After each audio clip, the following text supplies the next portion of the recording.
Bonjour à tous et bienvenue à cette présentation qui permet de donner un cadre au site que j'ai créé sur YouTube qui s'appelle Se guérir par le rire. Le cadre, en fait, c'est le burn-out, la dépression et la maladie de Parkinson dans le but d'aller mieux. Et donc, comment faire pour aller mieux. Donc en détail, en fait, je vais faire rapide, hein, je vous rassure, c'est juste pour vous donner un cadre à vous qui, allez, me rejoindre tous les matins à 8 heures pour, ces séances de yoga du rire. Donc, je voudrais voir avec vous les effets de chacune des affections qui sont le burn-out, la dépression et la maladie de Parkinson et les pistes pour contrer ces effets de façon naturelle. Alors par où commencer? En fait, je voudrais vous donner quand même le cadre en quelques mots. Quand je fais cette, présentation, nous sommes en juin 2022 et ça fait 3 mois que je suis en arrêt de travail pour un burn-out. J'ai eu la chance, de réagir avant que, le burn-out ne soit trop, poussé, on va dire. Je pouvais encore, marcher, manger toute seule. C'était, en fait, juste avant. Juste avant, en fait, que tout bascule. J'avais des tremblements, j'avais, des des maux de ventre, pas possibles, j'avais des alors au niveau, psychologique, on n'en parlera pas, hein, c'était en dessous de tout, mais vraiment le corps était affecté également et je ne dormais plus, donc des grosses crises de larmes. Bref, un tableau, pas très joyeux. Si je suis là, en fait, pour vous faire cette présentation, c'est qu'au niveau physique, en fait, j'ai récupéré, on va dire 80 de mon physique et je vous donnerai, en fait, les quelques astuces que j'ai mises en place, pour aller mieux en ces 3 mois-là. Au niveau psychologique et c'est pour cela aussi que j'ai lancé cette chaîne, hem, c'est toujours pas l'idéal par rapport à la gestion du stress. Voilà. Donc heu, donc en fait, vous allez suivre, on va dire mon rétablissement et j'espère, que mon rétablissement vous aidera à vous rétablir également. Voilà. Hem, donc pour moi, c'est le burn-out. J'ai des amis qui connaissent, la dépression et j'ai ma maman qui est atteinte de la maladie de Parkinson et c'est également pour elle que je crée cette chaîne-là. Voilà. Un petit disclaimer, je ne suis pas médecin, du tout, du tout, du tout. Donc, si vous avez des antidépresseurs, des anxiolytiques, toutes sortes de médicaments, faites confiance à votre médecin. Moi, je vous livre juste ce que j'ai compris, qui m'aide à avancer, qui m'aide à me lever tous les matins et la volonté que vous entendez dans ma voix, c'est la volonté en fait d'aller mieux et d'aider les autres à aller mieux également, si mon expérience peut servir. Voilà. Donc, l ce qui m'intéresse en fait, comme je vous l'ai dit, au niveau du corps, ça va mieux. Ce sont en fait les effets sur le cerveau de ces 3 affections-là qui, m'intéressent vraiment beaucoup et plus précisément les neurotransmetteurs. Neuro quoi? Neurotransmetteurs, en fait, qu'est-ce que c'est? Alors, dans notre cerveau, on a des neurones, je vous apprends rien et en fait, les neurotransmetteurs, en fait, ce sont les petites molécules qui, sont synthétisées par les neurones et qui permettent d'envoyer des informations vers d'autres neurones, de façon à passer des messages, en fait. Des messages pour tout ce qui va, concerner, nos actions, nos pensées, bref, dès que votre cerveau veut intervenir pour quoi que ce soit, il a besoin en fait d'avoir des neurones qui communiquent entre eux. Sans neurotransmetteurs, en fait, bien adapté, le message, il va mal passer ou ne plus passer du tout. Voilà. Donc le but du jeu, en fait, c'est, de regarder un petit peu ce qui se passe au niveau de la chimie de votre cerveau. Et je vous rassure, vraiment, je vais rester vraiment très, très haut niveau, mais c'est pour vous comprendre un petit peu ce qui m'anime et le pourquoi, en fait, j'ai vraiment envie d'avancer.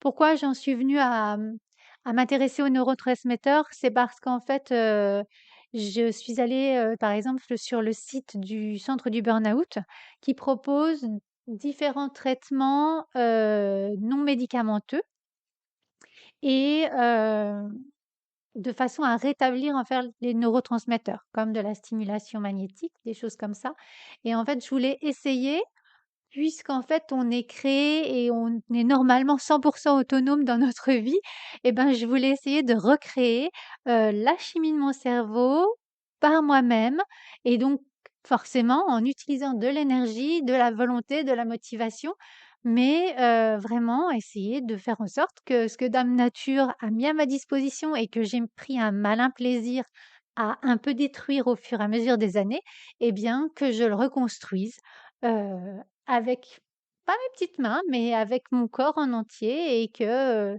ça se passe de mieux en mieux, voilà. Donc au niveau des neurotransmetteurs, en fait, comment ça se passe? Eh bien, aussi bien le burn-out que la dépression, que Parkinson, tout cela a des effets sur les neurotransmetteurs et comme on l'a vu, en fait, si, les neurotransmetteurs n'existent plus ou, existent en moins grande quantité, les neurones vont moins bien, communiquer entre eux. Le burn-out va intervenir sur la dopamine, la sérotonine, la noradrénaline, le GABA ou GABA. La dépression, pareil et la maladie de Parkinson, on sait que c'est axé surtout sur la dopamine, mais pas que.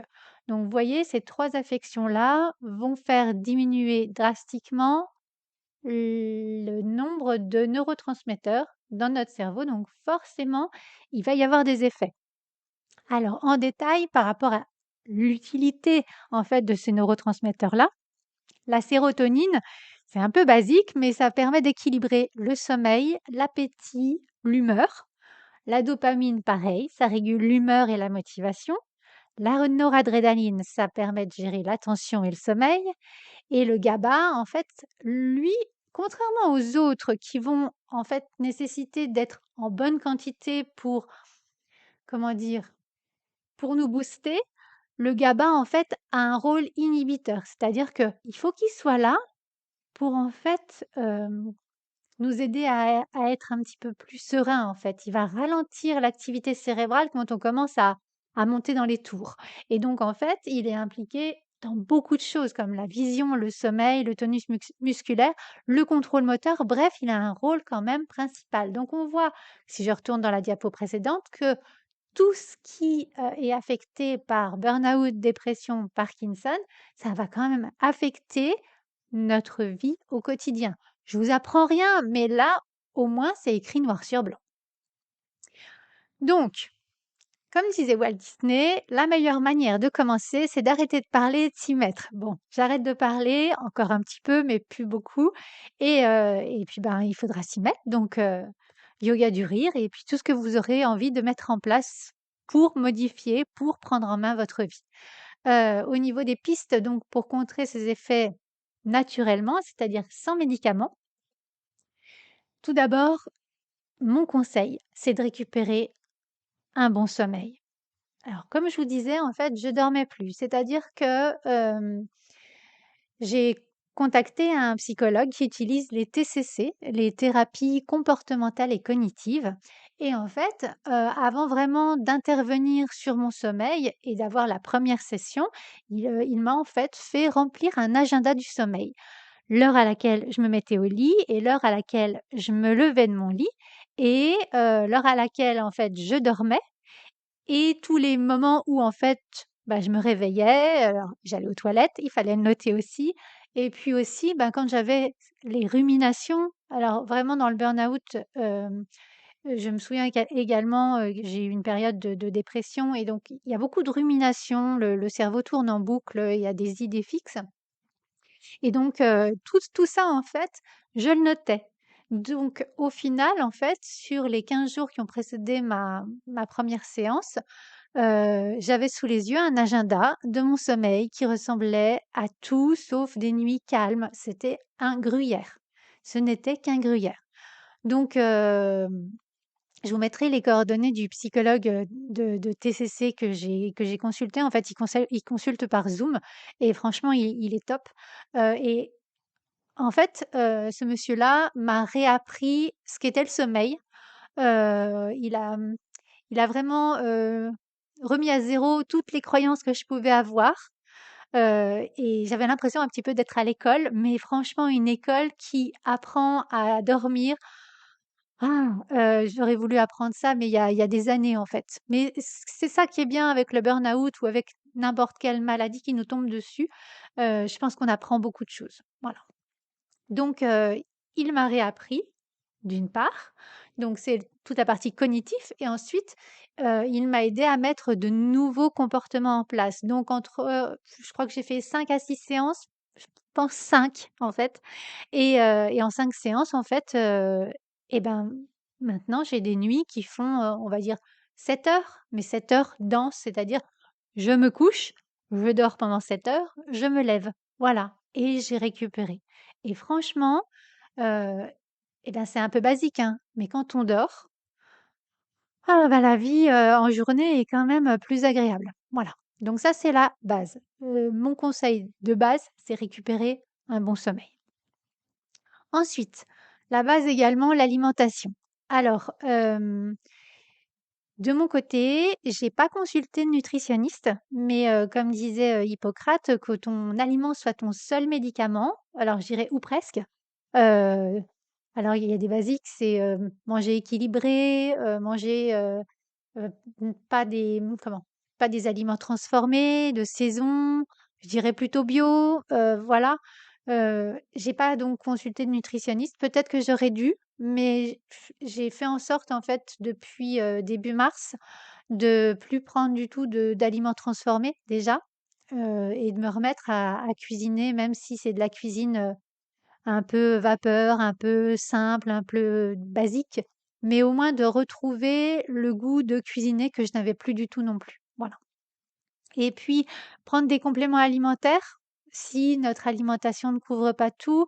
Et là, je suis allée voir un phytothérapeute, je suis allée voir également un homéopathe.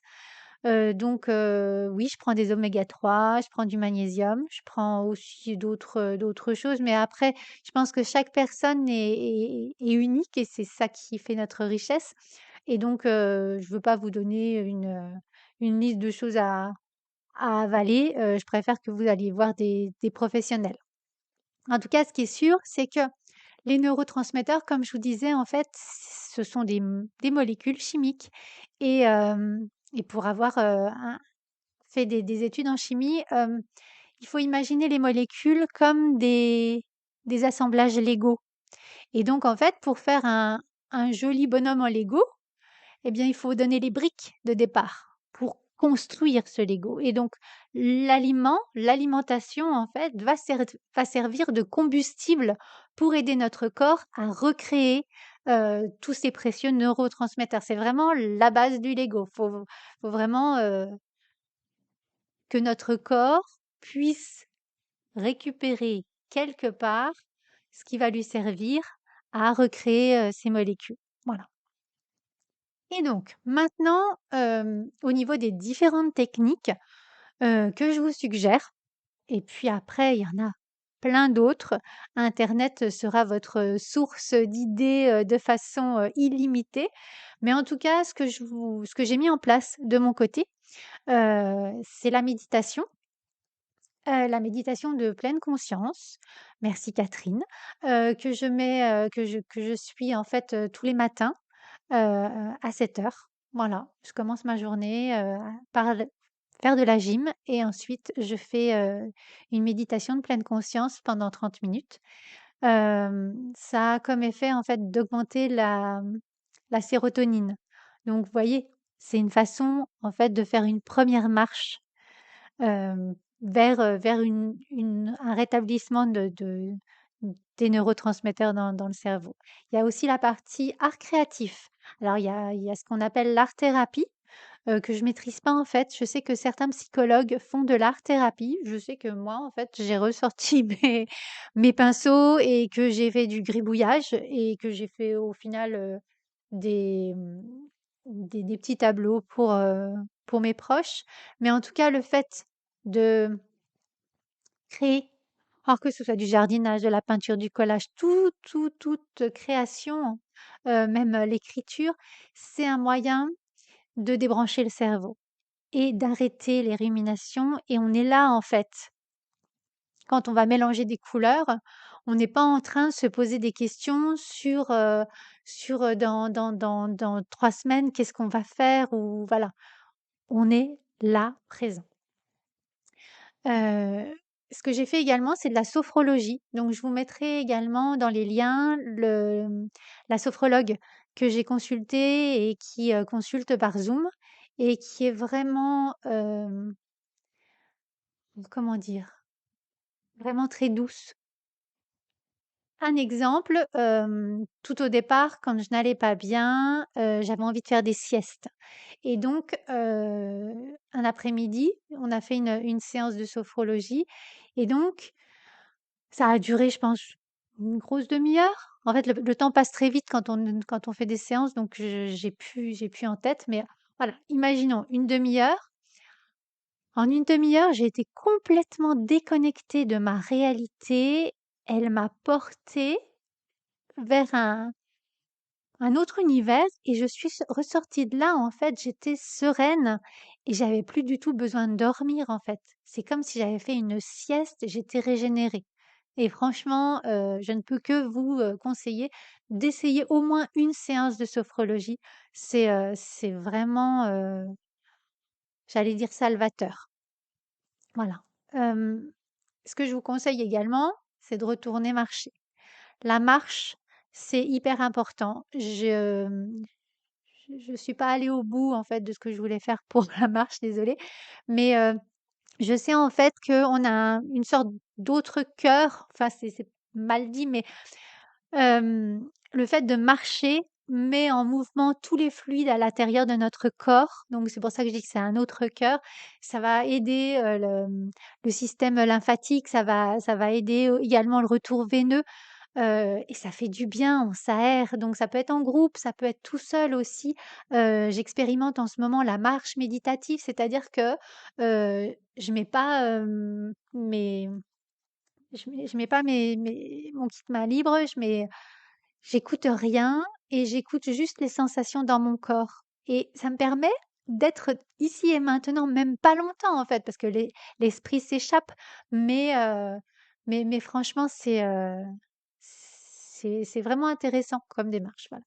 Et puis donc, pour finir, le yoga du rire. Donc j'ai repris il y a une semaine. C'est là où j'ai commencé à faire les vidéos le matin.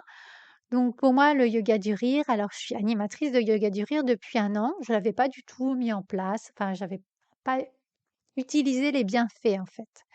Parce que en fait, quand on est dans la course, toujours avec le boulot, eh bien, on est le nez dans le guidon et on veut faire plein de choses et au final, on s'écoute pas. Ça me fait penser à un petit dessin que j'avais vu où on voit des hommes des cavernes qui essayent de traîner un chariot et ils ont des roues carrées et il y a un de leurs collègues qui leur dit: «Hey, j'ai fait une roue ronde» et en fait, ils l'ignorent et ils disent: «Non, non, non, non, c'est bon, on n'a pas le temps». Mais si, en fait, il faut prendre le temps, même pas longtemps, même 10 minutes, mais simplement prendre le temps de prendre soin de soi.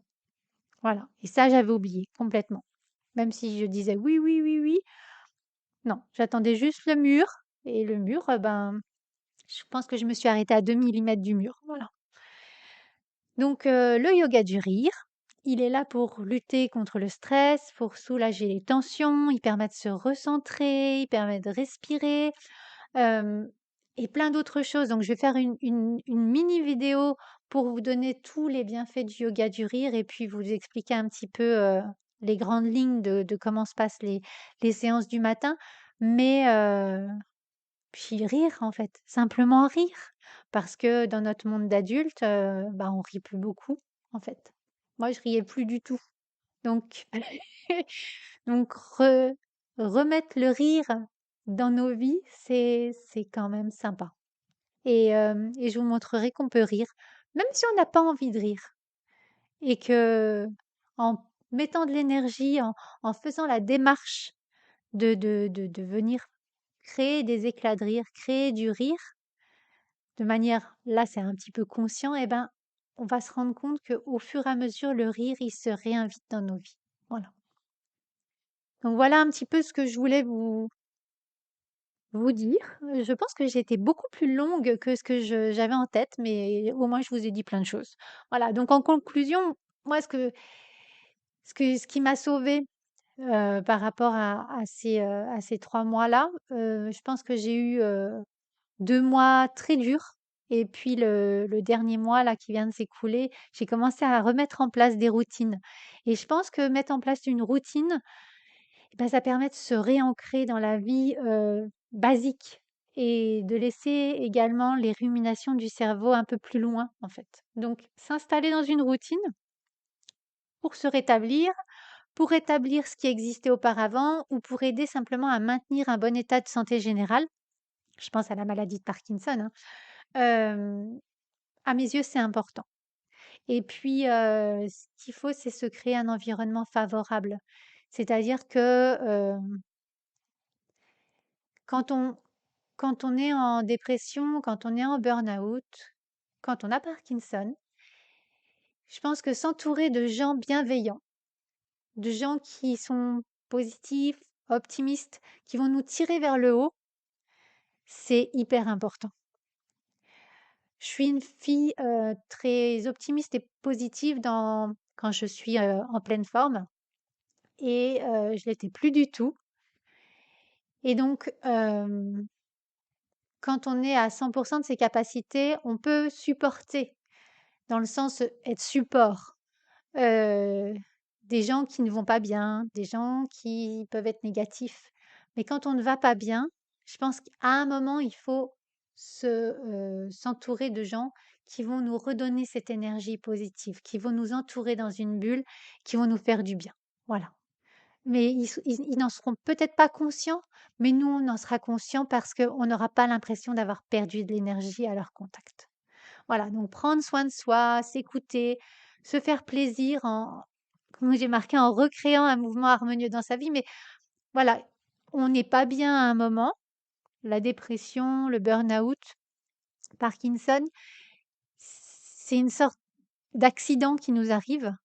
Et donc, le but du jeu, en fait, dans ce rétablissement, dans cette convalescence, ça va être de remettre en place, je parlais des Lego tout à l'heure avec les molécules, avec les neurotransmetteurs, mais c'est un petit peu pareil, en fait. Si on veut reconstruire notre vie ou si on veut la maintenir dans un bon état, eh ben, il est important de reprendre, de repenser chaque petite brique, celle qu'on veut garder et celle qu'on ne veut plus garder et qu'il est nécessaire en fait de laisser de côté. Voilà, on est sur un chemin, on a le droit aussi de laisser des petits cailloux de côté. Voilà, et ça permet de s'alléger. Donc c'est ce que je vous souhaite en fait, c'est, venez tous les matins, venez prendre un bol de rire avec moi, mettez en place des choses qui vous font du bien.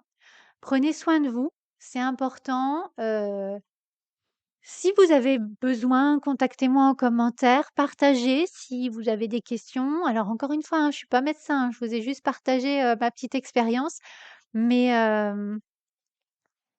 déjà là, juste entre nous, le fait d'avoir fait cette vidéo, le fait d'avoir pris le temps de faire ce PowerPoint, le fait d'avoir remis sur pied le yoga du rire, heu, bah, je vois que j'ai avancé par rapport au burn-out. Alors j'ai pas tourné la page, hein, parce que je sais pas gérer le stress, je sais plus en fait. Dès qu'il y a du stress, en fait, ça monte telle une cocotte